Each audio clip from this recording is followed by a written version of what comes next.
Well, it's always a pleasure to be joined now here on GCR by the former manager of the Baltimore Orioles and just someone it honors me to call him a friend. He is the great Buck Showalter, and he's back with us now here on GCR. Buck, what's going on, sir? How are you? Good. Hope springs eternal. That's why spring training is so good. And then the reality of the season poses everything, right? Good and bad.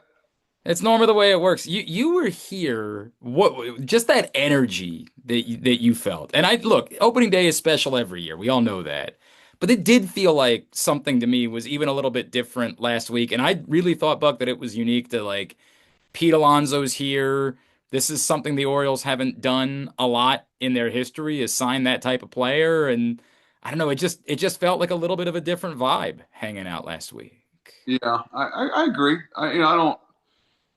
It's always been a good vibe at that ballpark opening day. It's just I tell people. I told Chris Bassett and Pete both, you're going to have a little different feel there because you've heard the expression in the Southeastern Conference. It just means more. Hmm. Well, I think in Baltimore, sometimes it just means more in some places. And that's what I kept telling the players when I was there. It matters. We're on the West Coast playing. Somebody's back home watching us at 1 o'clock in the morning and probably going to be late to work tomorrow. I go, it matters to these people. They've all grown up and had their tickets passed down. And Pete'll do well there, though. Pete and Chris are two good human beings who happen to be good baseball players. And Pete did something really nice for Barks this week, which makes all of us very happy because we love Barks and the work they do for our animals. And so, big thumbs up for Pete Alonso on that. Buck, it's funny because you bring that. I was thinking about opening days of the past, and we actually had Chris Davis on last week, and we were talking about the Grand Slam on opening day. I'm sure you saw that Chris is going into the Orioles Hall of Fame. Obviously, the Chris's story is complicated and has a lot of chapters, but how do you define what Chris meant to those teams and the success that you were able to have? Well, I've never understood why somebody might not be happy with somebody because they were hurt. You know, Chris loved to play and Chris wanted to play. And he played through a lot of things after I left there physically. I think that's what upset him some. And, talking to him during Adam Jones' induction, he was really, because out of respect to Adam, he came regardless of how he's going to be received. And I think that really was something that was really rewarding for Chris to be received well there in Baltimore. And, um, I know when we traded for him, actually, Mr. Angelos was adamant that Chris be in the deal when we said that we might be able to get him, but we didn't. Should it stand in the way of the deal? And I remember Peter was pushed hard to have Chris included in the deal. And boy, he had some unbelievable years and things that will stand the test of time. So I'm really happy for him with the Hall of Fame. I think when you compare his stuff, his numbers, and his accomplishments with other people, he ranks right up there with them.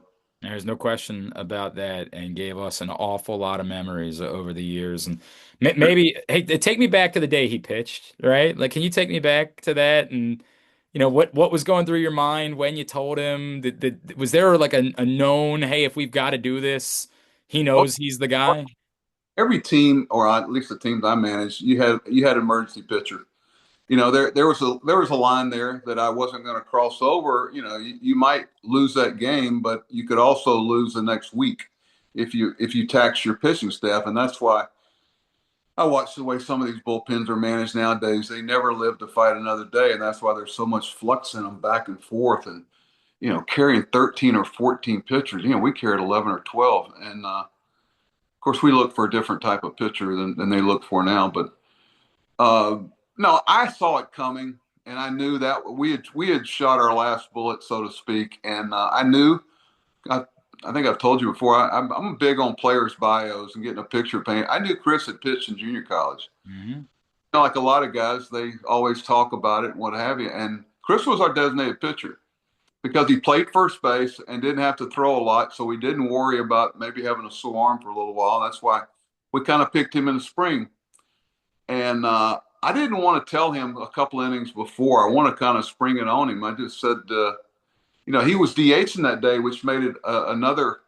A lot of people didn't know that rule about the DH. Yeah, so you get to keep him in the lineup, right? After you. I don't know if you remember, Bobby Valentine came out and argued it, and then an inning later he put his DH in the game and copied. I just go down to the bullpen and warm up cold turkey. I didn't want him to go out there and get 8 pitches.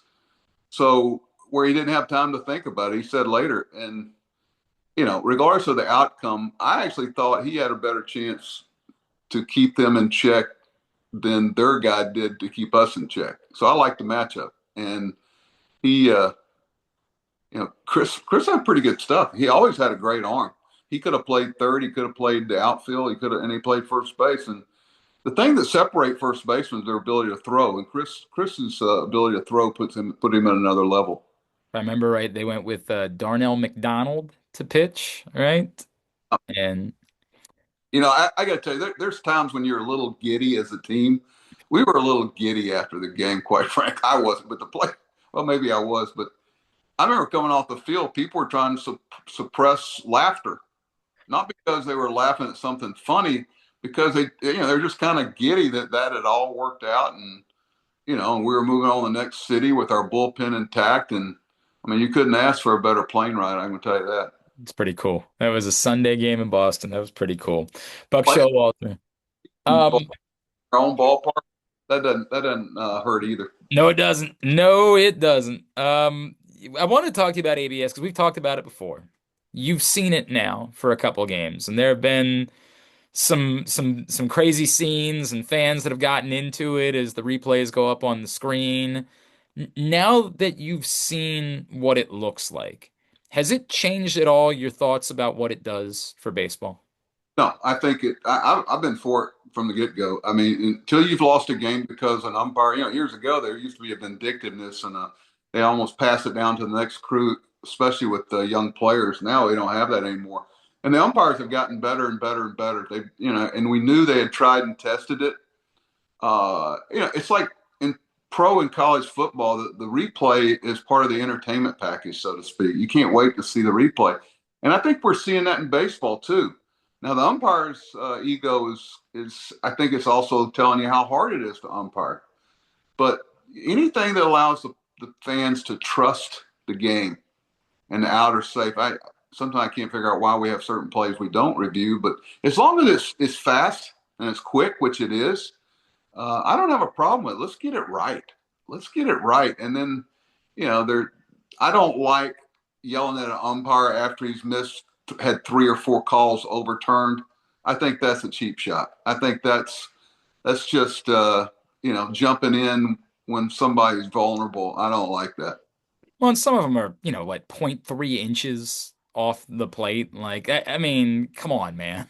Yeah, Like the ones that are right down the middle that somehow get called balls, that's what it is. But the ones that are, you go to the replay and it's a nose hair out of the zone. Anybody could miss that. I yeah. do you feel like it's going to trend towards this is just going to be the way that we call balls and strikes in the coming years? I think people are gonna, okay, take it away right now. Let's put it this way, Glenn. Take it away and don't play with it for the next week. People, players I know, Yeah. they like the fact that, and you're going to identify very quickly who knows what a ball and a strike is between the 3 people that can call it. I don't mind it because it's out of my hands as a manager, but um, I think fans, if you took it away right now, they would not be happy. That's interesting. I think you're right. I've heard the argument there's like an almost an entertainment factor that it needs to stay with the challenge system and Buck, I am 100% in your like get the calls right to me is the thing that I think matters the most and the entertainment part of it is fun right now, but I think that's a novelty that starts to go away a little bit after we've seen it for a while. I'm Wait, just always going to be in favor of getting the calls right. wait until you're in a playoff situation. I know if I was broadcasting, I'd go, you realize that would not have happened last year. You're in game 7 of the World Series. Think about all the things we could review through the years, and don't tell me human error is part of the game. We have the technology. I've got 8 or 9 things that I like that I would change. I would have a laser with the foul pole, so when the ball goes over the pole, Well, at least you know, that never nothing like that ever impacted you. Nothing related to the foul pole ever was relevant in Orioles history. talking about Nate McLeod. Oh yeah, I might have been thinking about Nate McCloud. But you know, I think there should be two bags. I love what I college agree. where you don't have the injury. Every year, two or three guys get hurt that way, and it would allow you to run in the lane a little more instead of having that call go on. I think you should have a check swing call in the ninth inning review. I don't think it's good for fans to have a game end on a check swing. But first, the thing you'd have to do, Glenn, is define what a check swing is. Hmm. Properly define. And there's easy to get an overhead camera where you could do it in 30 seconds. And is it the front of the plate to you? Like if it's check before the front of the plate, that's a check. Well, that's something we've got to come together as a group. I've Yeah. always looked at intent more than, the intent of it was something I kind of looked at more than anything else. That's an interesting. That's a tough. That would be tough to do via review, though, right? Like we couldn't review intent. Easy intent. No, that's why you got to define it. Yeah. You got to define exactly what it is and isn't, and then nobody could complain about it. Buck, how do we measure, judge appropriately a manager, a new manager we don't know anything about? Craig Albernaz has seemed to play all the right notes. He's very likable. He's incredibly affable. Every conversation we've had, he's been great. But what should we be watching that actually teaches us or that we can learn about a manager, about tendencies, about how he's handling a job the first time around? I think it's consistency as far as a personality. The players don't want somebody that's up and down, and that's what I liked about Pete. Nobody ever said, "Hey, Pete's not having a good day. He's not in a good mood today." He was the same guy every day when he walked through. So is Chris Bassett. So that's a good thing to say about because you don't need inconsistent personalities in a clubhouse you know if you can help it.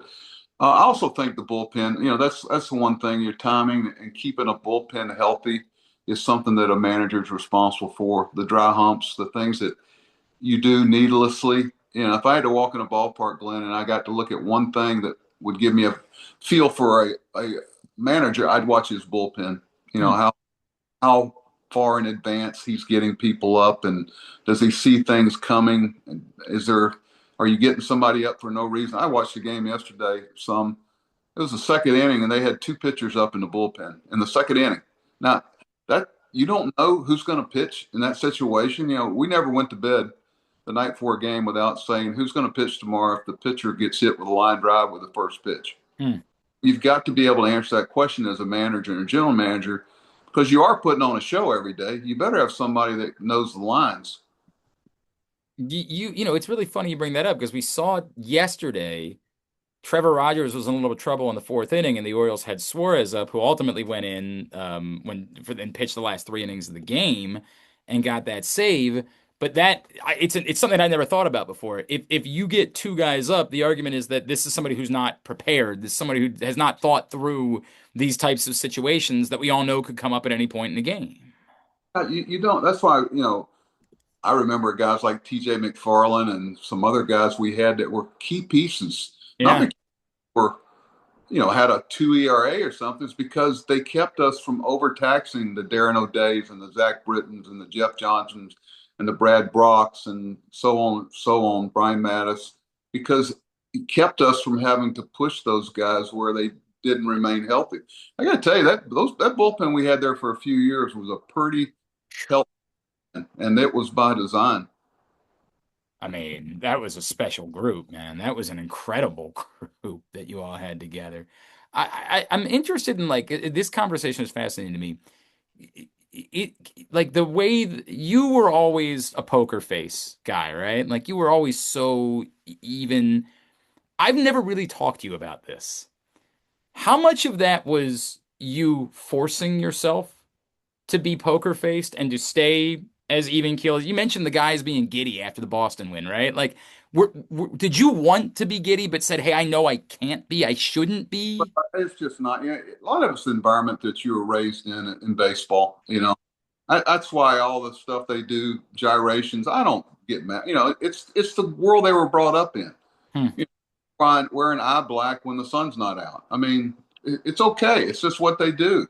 And I don't want to be the old guy screaming at the kids. So, I'm pulling for the young first year managers. I was that guy one time, Glenn. I was 35 managing the Yankees, and people were not wanting me to fail, but because I hadn't played in the big leagues, and so I feel for Tony Vitello and these guys, and I pull for them because I know what they're going through. As long as they don't think they're reinventing the game, because this game will bite you if you think you got it all figured out.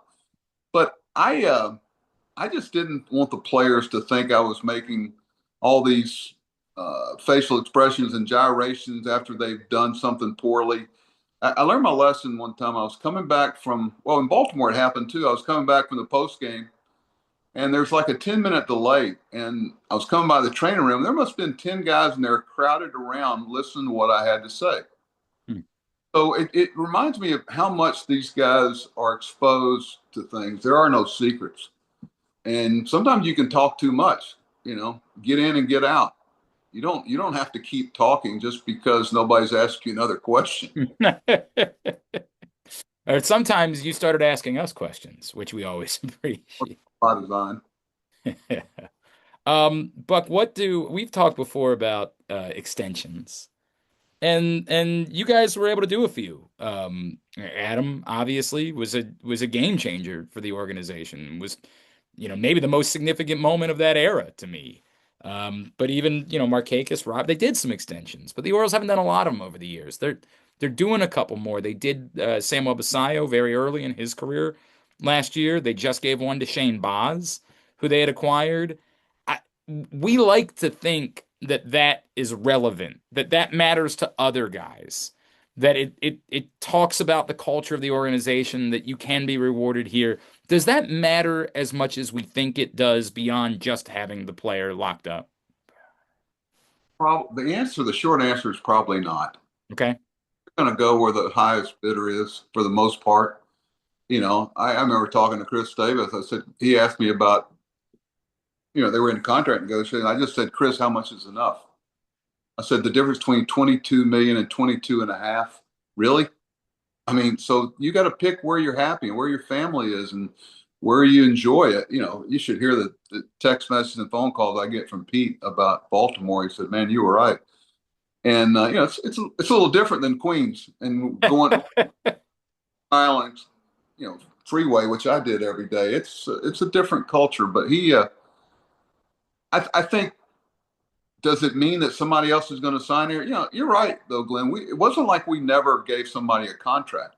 Hmm. We did a lot of that, and for the right people, and we held on to them. But there's such a thing as make a good deal and get out before you make a bad deal.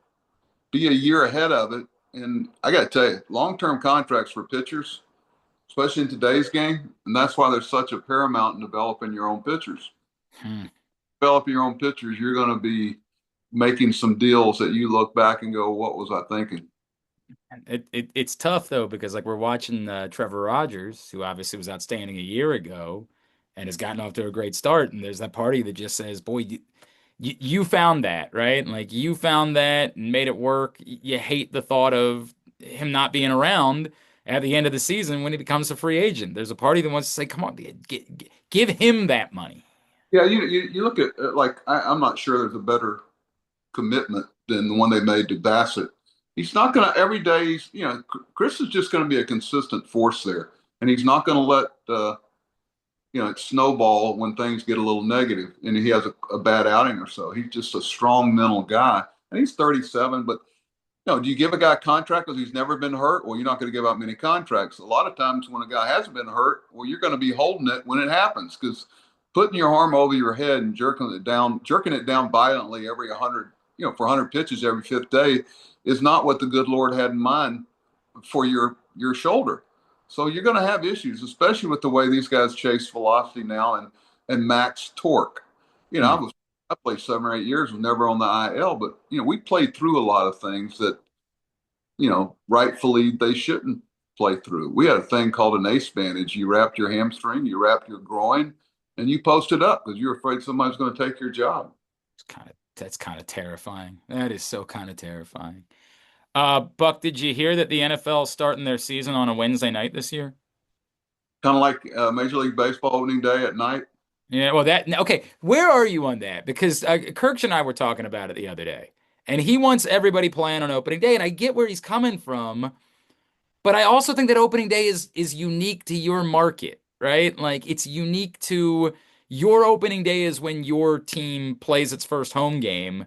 So I don't know how much it matters if that's the first day or the second day or, in some cases a week later. I agree that San Francisco is unique in a lot of ways. We won't get into that, but they I don't know. I'm kind of like what's best for the fans, and I live with the rest of it. But Yeah. I don't. I was kidding Baskurgeon, who was doing the game. I said, "Did you guys have a quota of how many times you had to mention the word Netflix during the test?" Oh my gosh! Not like net. My gosh! Every other sentence had Netflix in it. But that's what makes the world go around. It's usually about the money, Glenn. It is normally about the money. I don't need all of these celebrity appearances and comedians and all that during We, the broadcast. we won't bury Bonds on that, but yet we're not going to let him in the Hall of Fame. It seems a little contradictory. Oh, Buck, do I have I look, David Ortiz failed a test and we put him in the Hall of Fame. He failed a test. Barry So Bonds isn't allowed to be in the Hall of Fame. I'm going to keep my mouth shut. I understand. I understand where you're coming from. I have I have thoughts, but nothing publicly. Like I they don't really care what I think. It's okay, but I wish the best for everybody, and there by the grace of God go all of us. I was thinking about the NFL is opening on a Wednesday night this year, which remember once upon a time they weren't willing to do that when the Orioles had a game scheduled on a Thursday night and they made the Ravens go play out in Denver and there was a lot of hullabaloo. It's real weird how this time around they're super okay with opening the season on a Wednesday night. Just really strange. Talking about a lot of the concussions and things, but yet they're talking about adding another game. Oh yeah, that's happening. Fuck, I, that's happening. it's once again, it's about the money, and I think I'm wondering out loud sometime whether we're going to have baseball in 2027. I'm convinced we're not. But I don't know where you are. Where are you with the is it is it worth it? Like, does the game need a salary cap so badly that it's worth it if it costs them a season to try to fight for it? Well, it's going to be. I'm not going to weigh in too much on it, Glenn, but I'll tell you, it's going to be. I don't want to say fascinating because I'm not looking forward to it, but the union's different than it was back when in '94. Um, there's going to be some interesting decisions that people are going to have to make. I got to tell you, I think the owners are pretty solid. I do. It's kind of like I look at it the same way I look at NIL. I at some point the Pittsburgh Pirates have to have the same chance to sign Otani that the Dodgers do. And probably the best thing that might happen for both sides is if the Dodgers win again this year. If they win again, The anger. be no sympathy for owners or players from the fans. We have to change something. Hmm. They will come out, So the one good thing about the Dodgers winning again is that I think the vibe is going to be we've got to change this. That world draft. I mean, some of these guys, they're going to end up on the West Coast. I mean, off the field with the Dodgers, Otani's making twice as much money. No doubt. No Not doubt. make that in Baltimore. No, no, but I mean, to some extent, that's always going to be the case, even no matter what the salary. But what you just said is the important part. And I know I talked to Britton about it recently because he was on the executive committee, and their argument is, and Bassett was talking about it too, that we have had different champions. That the Chiefs haven't won all the championships, and the Patriots didn't win all the to me, it's that opening day feel. Like how many markets when the season begins are indifferent, are just it doesn't matter. And obviously the White Sox, the Rockies, the Marlins, there have been years where it's been like that in Baltimore, and I that is killer. I think the key, Glenn, is it's so hard to sustain things. We knew we had a window in Baltimore that at some point Manny we couldn't afford him. Some point these pitchers, Britain, we couldn't afford them. We couldn't, the outlay. We couldn't put a team together. So we knew we had a window, and it started closing towards the end of 17 and 18. And we had to get out and retool, so to speak. But I think while the Dodgers and Yankees can sustain long, long periods of competitiveness, there's a cycle that teams that don't have that wherewithal to that there's just so many years they can compete before they have to step back and do it again. Are you doing any TV this year? So I'm a little picky. I tell you, commercial travel has turned into such a pain. You realize they don't really care what you think, that they've got 8 people waiting on your seat. Just get out of the way if you don't like it. How So how how long did you wait in the security line when you left Baltimore last week? WI, the security line, Palmero was two guys in front of me, Rafi, and we were both outside in the line, outside of it. It's okay. You just assume the position. I guess. I wish somebody would have said this is Buck Showalter and Rafael Palmeiro. Maybe we let them on the plane. Maybe we could have done that at some point. Do that. I got there early enough. My wife made me. I appreciate it. Give Angela our best. Buck, always appreciate you. Thank you for doing it. Glenn, thanks for your time. You take care of yourself. God bless.